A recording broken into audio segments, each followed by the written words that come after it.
அல்லாஹ் ஒருவரை நேசித்து விட்டால், அரசன் ஒருவரை நேசித்து விட்டால், அர் ரஹ்மான் ஒருவரை நேசித்து விட்டால் என்ன ஆகும் தெரியுமா?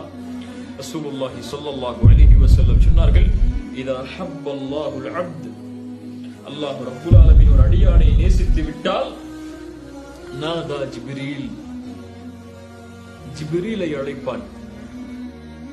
ஜிப்ரீலை அழைத்து சொல்லுவான், ஜிப்ரீல், இந்த அடியானை அல்லாஹ் நேசிக்கிறான், நீங்களும் நேசியுங்கள். அல்லாஹு அக்பர். அவ்வளவு பிரம்மாண்ட படைப்பு அந்த ஜிப்ரீல்.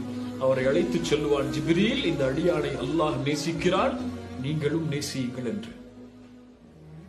நாம் அல்லாஹ் ஒருவரை நேசித்தால் அவருடைய பெயரை ஜிப்ரீலுக்கு அல்லாஹ் அறிவித்து கொடுப்பான்.